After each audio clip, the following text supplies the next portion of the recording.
जनु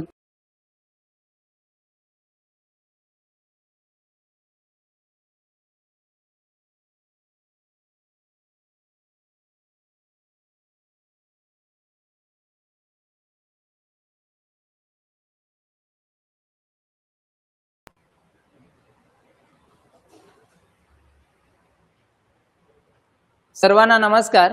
मी राजेंद्र खोराटे, ज्ञान संस्कार अकॅडमी मध्ये सर्वांचं हार्दिक स्वागत।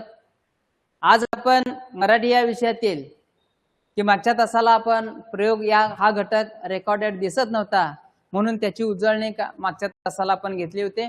आता आपण पुन्हा प्रश्नपत्रिकेच्या सरावाकडे वळणार आहोत। आज आपण पेपर सेकंडचा 2014चा पेपर आज आपण घेतोय।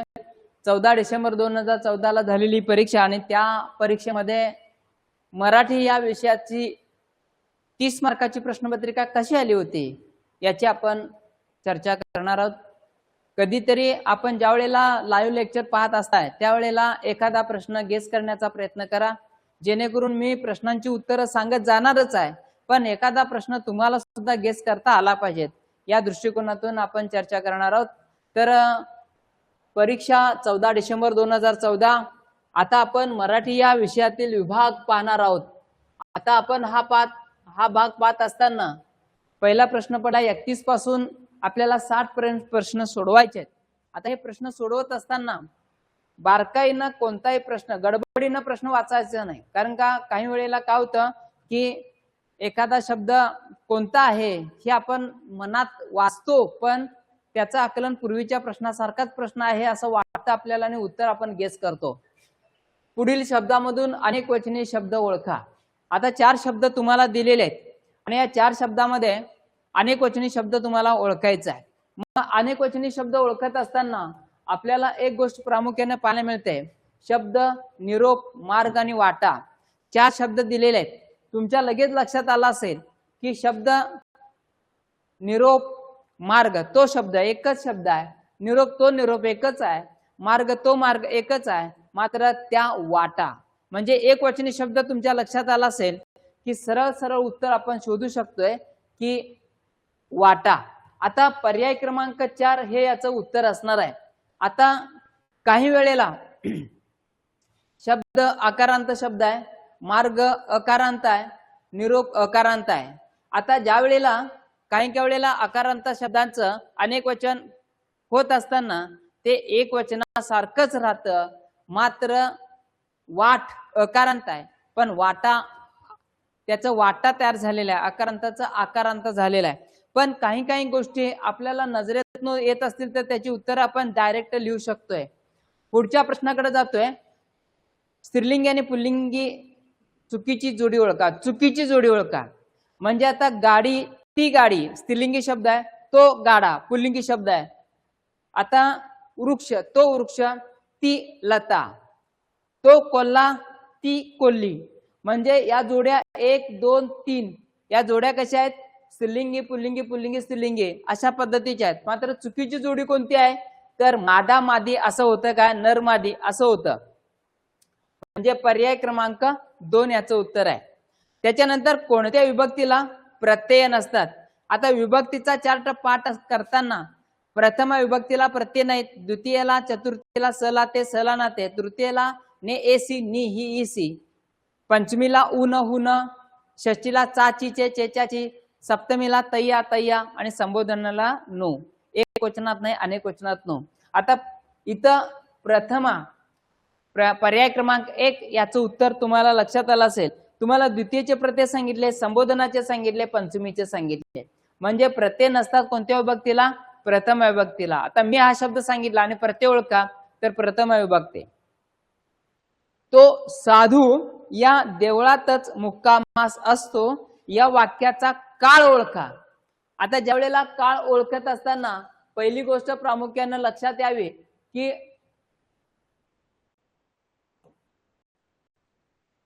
साधा काळ, साधा वर्तमान काळ, पूर्ण वर्तमान काळ, रीती भविष्य काळ, रीती वर्तमान काळ। आता ज्या वेळेला असतो नावाचा शब्द आहे, क्रियापद कोणता आहे, तो साधू या देवळातच मुक्कामास असतो, असतो आहे ह्या ज्या क्रिया असतात ह्या जास्तीत जास्त वर्तमान काळामध्ये असतात. आता असतो म्हणजे ज्या वेळेला एखादी क्रिया सतत चालू असेल, त्याची नित्य, नेहमी, सदा, रोज असं काही शब्द त्या वाक्यामध्ये असतील किंवा एकंदरीत त्या क्रियेचा बोध होत असेल, आता इथं तो साधू या देवळातच मुक्कामास असतो म्हणजे या क्रिया चालू आहे म्हणण्यापेक्षा क्रियेची पद्धत सांगितलेली आहे. आता ज्या वेळेला क्रियेची पद्धत सांगितलेली असेल आणि असतो याच्यातून वर्तमान काळ दिसत असेल तर पर्याय क्रमांक 4 हे याचं उत्तर असणार आहे. आता प्रयोग ओळखा म्हणलेला आहे आणि व्याख्या दिलेली आहे. तृतीय पुरुषी नपुंसकलिंग एकवचनी जर क्रियापद असेल, कर्त्याच्या किंवा कर्माच्या लिंग वचन पुरुष यानुसार क्रियापद बदलत नसून ते तृतीय पुरुषी नपुंसकलिंगी एकवचनी असते, तेव्हा तो काळ कोणता असतो? पर्याय क्रमांक 2 भावे प्रयोग. आता कर्तरी प्रयोगात कर्त्यानुसार क्रियापद बदलतं, कर्मणी प्रयोगात कर्मानुसार क्रियापद बदलतं. आता अकर्मक आणि सकर्मक हे कर्तरी प्रयोगाचे 2 प्रकार आहेत. आता पुढील वाक्यामधून विद्यार्थी वाक्य ओळखा. आता विद्यार्थी म्हणजे विधानार्थी. ज्या वेळेला एखाद्या वाक्यामध्ये शक्यता, योग्यता दिसत असेल आणि एक लक्षात घ्या, विद्यार्थी असेल तर ते क्रियापद वा, वी, वे अशा स्वरूपाची ट्रिक्स वापरायचे. तर असं असेल तर ते असतं विद्यार्थी. आता वा, वी, वे कुठं आहे का बघा, इथं आहे बघा. वा, मनपूर्वक दिलेल्या निमंत्रणाला मान द्यावा. आता तुम्ही म्हणाल की उठ लवकर तयार हो, आज्ञा दिलेली आहे, काल आला होतात ना तुम्ही. इथं स्वार्थी वाक्य आहे. काय कमालीचे आढेवडे घेतात लोक. स्वार्थी म्हणजे काळाचा बोध असेल तर स्वार्थी, आज्ञा विनंती असेल तर आज्ञार्थी, योग्यता शक्यता असेल तर विद्यार्थी आणि जर तर असेल तर संकेतार्थी. काळाचे 4 प्रकार आहेत. इथं पर्याय क्रमांक 1 याचं खात्रीलायक उत्तर आहे.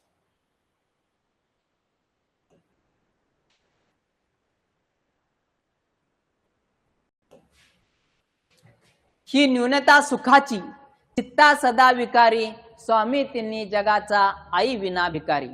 या काव्यपंक्तीतला रस ओळखा म्हटलेला आहे.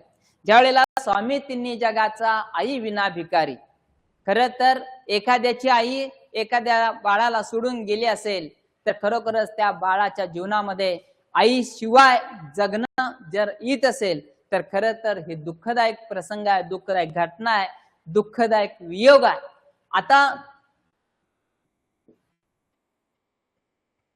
ज्या वेळेला करुण रसामध्ये दुःखदायक घटना असतील, दुःखदायक प्रसंग असतील तर त्याचा स्थायीभाव हा शोक आहे आणि शोक व्यक्त केलेला आहे. एखाद्या बाळाला, एखाद्या मुलाला आई सोडून जाते आहे आणि त्याचं दुःख त्याला होत आहे.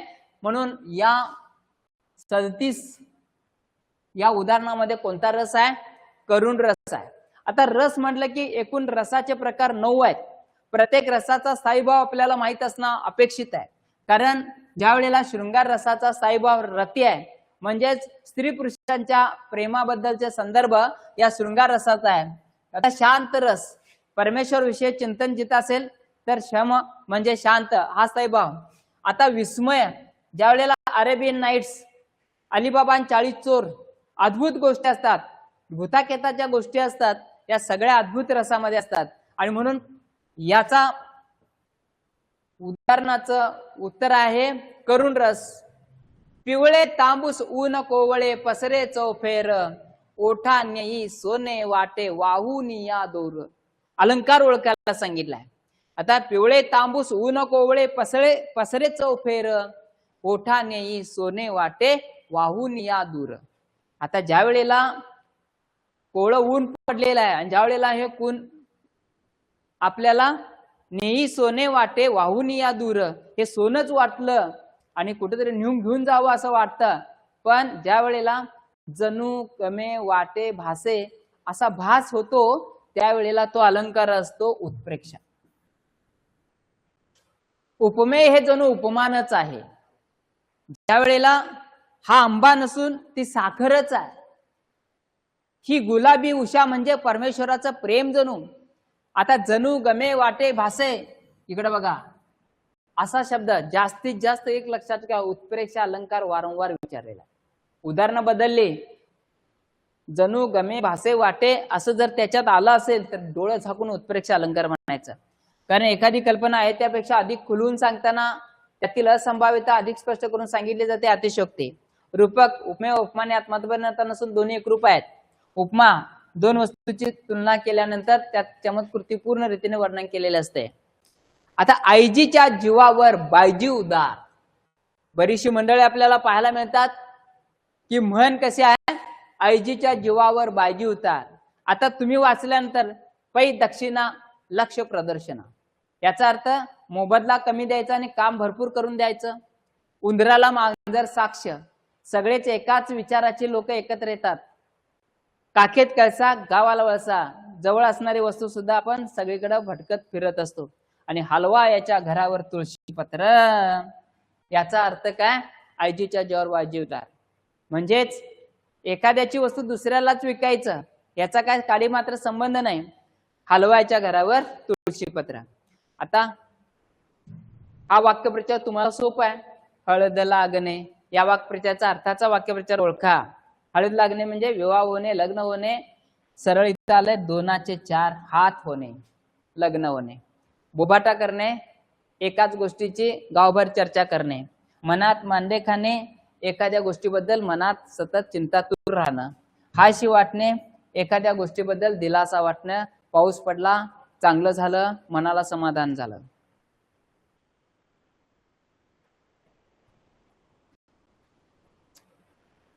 पुढील शब्दामधून मराठी उपसर्ग ओळखा. आता 4 उपसर्ग दिलेत. आता गैर, प्र, पड आणि अप. तसं जर पाहायला गेलात तर गैर हा यावनी म्हणजे फारसी आणि अरबी या उपसर्गामध्ये मोडतो. पड मराठी उपसर्ग आहे. पडजीब, पडछाया, पडसाद. प्र आणि अप हे संस्कृत उपसर्ग आहेत. आता ज्या वेळेला या उपसर्गांचा विचार करत असताना मराठीमध्ये कोणता आहे, पड. जर असा अभ्यास केला शब्दसिद्धीचा तर कोणकोणते उपसर्ग आहेत हे आपल्याला लक्षात यायला लागतं. आता पुढील शब्दापैकी कोणता शब्द प्रत्यय गटेत. आता हे उपसर्ग लागले, आता प्रत्यय. आता ज्या वेळेला हे गीत, हद्द, गर्वी, आता हे सगळे प्रत्यय गट, हे सगळे सर उपसर्ग आहे. हा उपसर्ग आहे, हा उपसर्ग आहे. तुल, अना, तुलना शब्द झाला. म्हणजे कोणता शब्द असणार आहे, प्रत्यय गटेत तुलना. बरोबर आलं. आपल्याला जेच करता आलं पाहिजे, कळलं पाहिजे. अंबर शब्दाचा समानार्थी शब्द ओळखा. आता अंबर म्हणजे आकाश आणि दुसरा शब्द आहे अंबर म्हणजे वस्त्र पण आहे.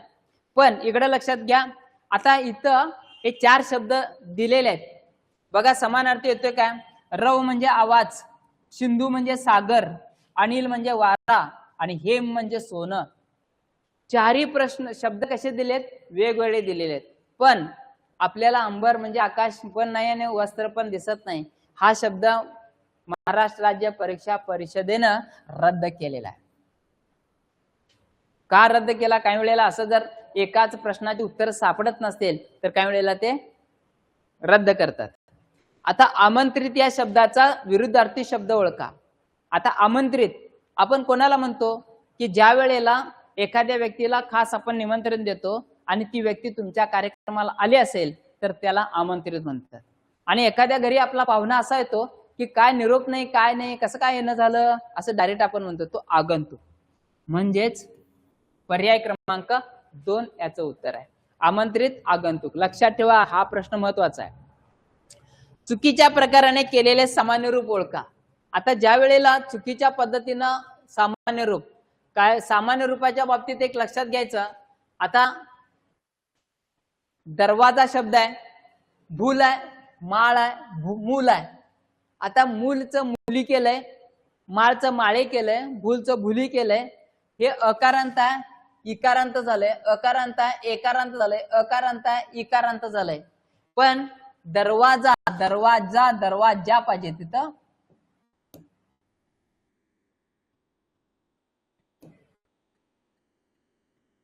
याचं सामान्य रूप कसं, आकारांताचं सामान्य रूप करताना याकारांत होतं. आता दरवाजाला खिळा मारा, दरवाजाला लाथ मारू नका असं आपण म्हणतो. दरवाजाला या झालं म्हणजे पर्याय क्रमांक 1 याचा उत्तर आहे पर्याय क्रमांक 1. लक्षात घ्या. दग्गोच्चर या संधीचा योग्य विग्रह करा. जरा संधी आणि विग्रहाचा अभ्यास करताना हा शब्द जरासा वेगळा आहे, एकदा पडलेला आहे. दग्गोच्चर ह्याचं दुःख दक आता असं पण लिहितात, असं पण लिहितात. हे डबल द आहे. दक अधिक गोचर तृतीय व्यंजन संधीतला प्रकार आहे. हे जरासं तुम्ही अभ्यास करून याचं उत्तर लिहायचं आहे. आता अव्ययभाव समासाचं उदाहरण. समास म्हटलं की 4 प्रकार आहेत. पहिले पद महत्वाचं अव्ययभाव, दुसरे पद महत्वाचे तत्व, दोन्ही पद द्वंद्व आणि दोन्ही पद महत्वाचे नसून तिसरं पद महत्वाचं बहुव्रीही समास. आता शिस्त गैरशिस्त असं आपण म्हणतो, पण तसं नाही. समासाचा प्रकार करताना काय करायचं आहे? गैरशिस्त शिस्तीशिवाय. आता अव्ययभाव समासाचं उदाहरण कोणतं आहे? गैरशिस्त शिस्तीशिवाय. आता गैर हा उपसर्ग आहे. आ यथा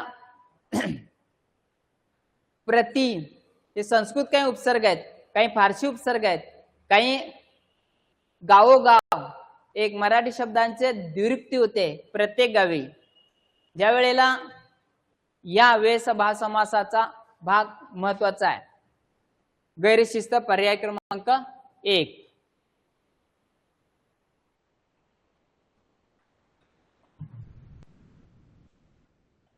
पुढील शब्दामधून दर्शक सर्वनाम ओळखा. मागच्या वेळेला एक प्रश्न पडला होता, सर्वनामाचे प्रकार किती? किती हो? 6. पुरुषवाचक, दर्शक, संबंधी, प्रश्नार्थक, सामान्य किंवा निश्चित आणि 6 आत्मवाचक.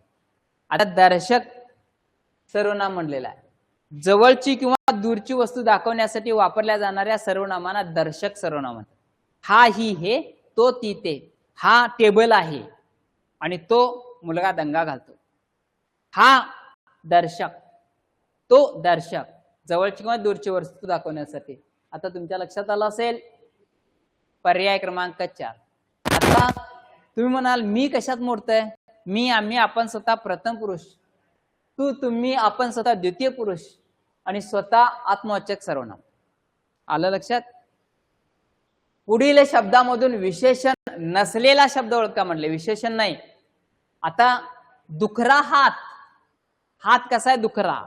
हात हे नाम आहे, दुखरा हे विशेषण आहे, म्हणजे विशेषणच आहे. इथे नसलेला विचारलाय. किरकिरी, किरकिरी मुले, मुले किरकिरी. आजारी,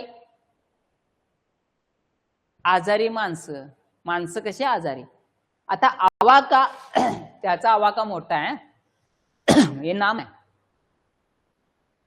पर्याय क्रमांक 3 याचं उत्तर आहे. लक्षात आलेलं की बघा, सोपं सोपं आहे पण आपल्याला कळलं पाहिजे. आता कोणता शब्द क्रियापद नाही. आता क्रियापद नाही. दुखावले क्रियापद आहे, बसवले क्रियापद आहे, वळवला बस क्रियापद आहे, सालवाले हे क्रियापद नाही आहे. पर्याय क्रमांक 1 याचं उत्तर आहे. पुढील शब्दामधून प्रयोजक क्रियापद ओळखा. प्रयोजक क्रियापदांचे प्रकार कसे सांगतो? सकर्मक, अकर्मक, संयुक्त, सहाय्यक, सिद्ध, साधित, शक्य, प्रयोजक, भावकर्तृक आणि अनियमित. आता तुम्ही म्हणाल, तुम्हाला विचारलं जाते काय? शक्य क्रियापद आणि प्रयोजक क्रियापद. शक्य क्रियापदामध्ये काय असतं? मला आता काम करवते, म्हणजे आता करता क्रिया स्वतः करतो. आई मुलाला हसविते, करता ती क्रिया करतो, पण ती क्रिया स्वतः करतो का हो? ती क्रिया कोणाकडून तरी करून घेतली जाते. करता स्वतः क्रिया करत नाही, ती क्रिया दुसऱ्या कोणाकडून तरी करून घेतली जाते. आता त्यामुळं तुमच्या लक्षात आलं असेल की निजला सिद्ध क्रियापद आहे, गेला सिद्ध क्रियापद आहे, बोलावते शक्य क्रियापद बोलावते, खावते, पळवते, रडवते, हसवते, देववीन हे प्रयोजक क्रियापद आहे. पर्याय क्रमांक 4. पुढील शब्दामधून लेखन नियमानुसार शब्द लिहायचा आहे. अचूक ऋणानुबंधाच्या. आता ऋणानुबंध लक्षात ठेवायचं व्यवस्थित बारकाईने. शुद्ध लेखनाच्या बाबतीत नियमापेक्षा शब्दांची ओळख करून घ्या. शब्द हा लिहिल्यानंतर अचूकच लिहिता आला पाहिजे. हे तुम्हाला नक्की जमणार आहे.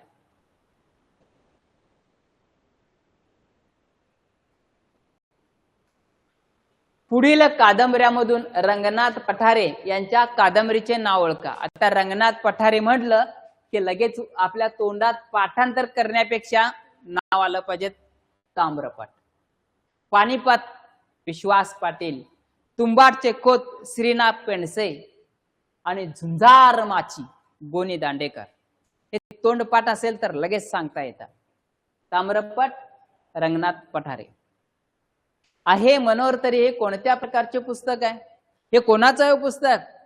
तुम्हाला पु ल देशपांडे माहिती आहेत की महाराष्ट्राचा विनोदी वक्ता, विनोदी साहित्यिक म्हणून ज्यांची ओळख आहे ते पु ल देशपांड्यांची पत्नी सुनीता देशपांडे.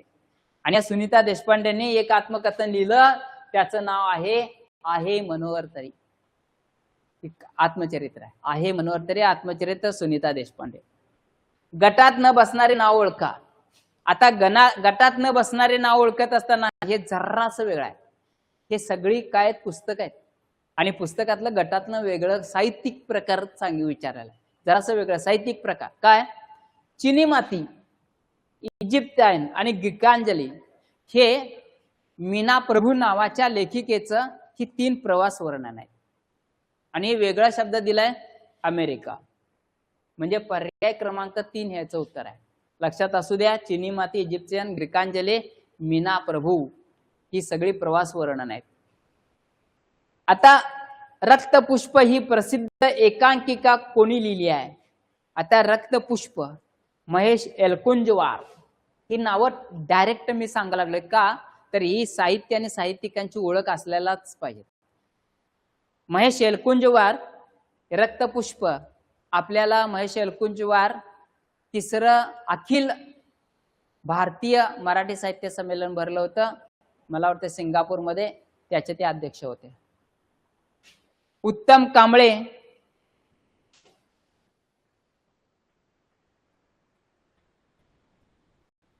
उत्तम कांबळे यांनी कोठे झालेल्या साहित्य संमेलनाचे अध्यक्षपद भूषवले.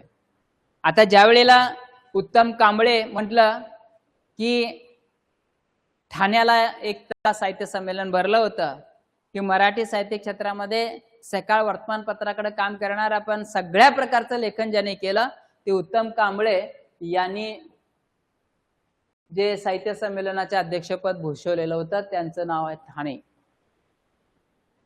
आता आला गद्य आकलनाचा भाग. गद्य आकलन म्हटलं की आपल्याला पाठ काय करावं लागणार आहे? तुम्हाला मी मागच्या वेळेला काय सांगितलंय बघा.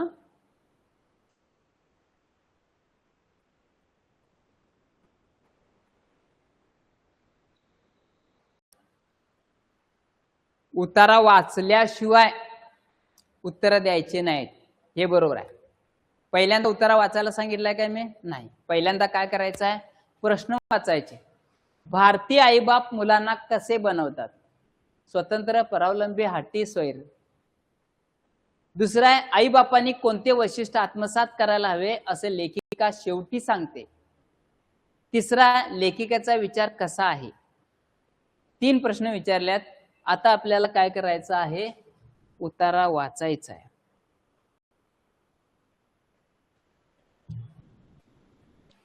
आता लेखिकेनं आपले विचार कसे मांडले बघा. आई वडिलांचे मुलावर प्रेम असते, बरोबर. त्यांना त्यांची खूप काळजी वाटते. त्यांना मुलांचा अपेक्षाभंग झालेला, त्यांना दुःख झालेले, त्यांना निराश झालेले पाहवत नाही.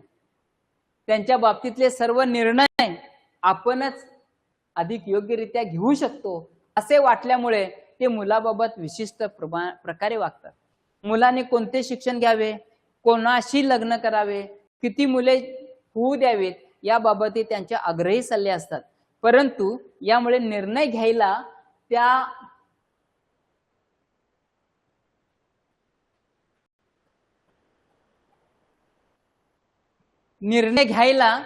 निर्णयाला जबाबदार राहायला मुले शिकत नाहीत. म्हणजे आई वडील सगळंच काम करत असल्यामुळे मुलं निर्णय घेऊ शकत नाहीत. सगळे आई वडीलच निर्णय त्याचे घेतात. त्यामुळे काय होतं, त्यांना स्वातंत्र्य पेलता येत नाही, त्यांना एखादी जबाबदारी पेलत नाही. पाश्चात्य आई बाप मुलाशी या प्रकारे वागत नाहीत. पाश्चात्य आई बाप या मुलाशी अशा प्रकारे वागत नाहीत. कसं, हाताची घडी तोंडावर बोट हा आपल्या संस्काराचा पाया. आपल्या संस्काराचा पाया काय बोलायचं नाही, मोठ्या माणसांनीच निर्णय घ्यायचे. पाया तर जा, पहा, करा, आपल्या निर्णयाची जबाबदारी घ्या. हा त्यांच्या संस्काराचा मूलमंत्र. कुणाचा? पाश्चात्य बापांचा. ते सांगतात मुलांना, जा, पहा, करा, निर्णय घ्या. मात्र पौरात्य संस्कार सगळे चुकीचे आणि पाश्चिमात्य संस्कार सगळे चांगले. म्हणजे पूर्वीच्या आई वडिलांनी निर्णय घेतलेले सगळेच असे संस्कार हे चुकीचे आणि आत्ताच्या लोकांचे सगळे बरोबर, असे मला मुळीच म्हणायचे नाही. असं ती म्हणत नाही लेखिका. परंतु जबाबदारी घ्यायला शिकवण्याचे, स्वातंत्र्य पेलायला शिकवण्याचे संस्कार मात्र आपण जरूर करायला शिकले, जरूर त्यांच्याकडून करून घ्यायला पाहिजेत. म्हणजे जबाबदारी घ्यायला मुलांना शिकवणं, त्या मुलांना स्वातंत्र्य देणं गरजेचं आहे. असं त्यांच्याकडून करून घ्यायला हवेत. मुलांना स्वतःच्या भावना ओळखायला, त्यांना नावे द्यायला आणि त्या व्यक्त करायला प्रोत्साहन दिले पाहिजेत. मुलांना स्वातंत्र्य द्या असं त्यांचं म्हणणं आहे लेखिकेचं. मुख्य म्हणजे त्यांना चुका करण्याचे स्वातंत्र्य दिले पाहिजेत आणि अयशस्वी होण्याची मुभाही. म्हणजे मुलं चुकू देत, अयशस्वी होऊ देत, तरच त्यांना यश मिळणार आहे हे पोरांना ठणकावून सांगा, असं लेखिकेनं सांगितलं. आता तुमच्या लक्षात आलं असेल, मी उतारा पूर्ण संपवलेला आहे. पहिला प्रश्न, आई बाप मुलांना कसे बनवतात? स्वतंत्र बनवतात, परावलंबी बनवतात, हट्टी बनवतात, सैर बनवतात? उत्तर तुम्हाला लगेच देता आलं. कोणतं सांगा गो? 2 नंबर बरोबर, परावलंबी. आई बापांनी कोणते वैशिष्ट्य आत्मसात करायला हवे असे लेखिका शेवटी म्हणते? काय करा? पोरांना स्वातंत्र्य द्या, त्यांना जबाबदारी द्या, त्यांना त्यांच्या इच्छेनुसार वागायला सांगा, त्यांच्याकडे दुराग्रह करू नका, अनाग्रही करू नका. काय करा? औदार्य करा, त्यांना स्वातंत्र्य द्या. पर्याय क्रमांक 3 आणि शेवटचा लेखिकेचा विचार तुम्हाला कसा वाटला? चुकीचा वाटला? हा पूर्वग्रह दूषित आहे असं वाटला? पाश्चिमात्य धार्जिना वाटला का समतोल वाटला? बघा काय वाटला असेल. पाश्चिमात्य सारखं वागा असं ती म्हणत नाही आहे, ती दोन्हींचा समतोल साधायचा आहे. म्हणजे काय करायचं? समतोल. पर्याय क्रमांक 4 आलं लक्षात? म्हणजे ही उत्तर तुम्हाला किती सुंदररित्या सांगता आली बघा, व्यवस्थित समजून घेता आली. खरं तर अशा पद्धतीचाच पेपर आपल्याला सोडवत जायचा आहे, जेणेकरून आपल्याला जास्तीत जास्त मार्क पडले पाहिजेत म्हणण्यापेक्षा आउट ऑफ. ठीक आहे, आज आपण इथंच थांबतोय. यानंतर आपल्याला पेपर फर्स्टचा आपण नंतरच्या तासाला पेपर घेणार आहोत.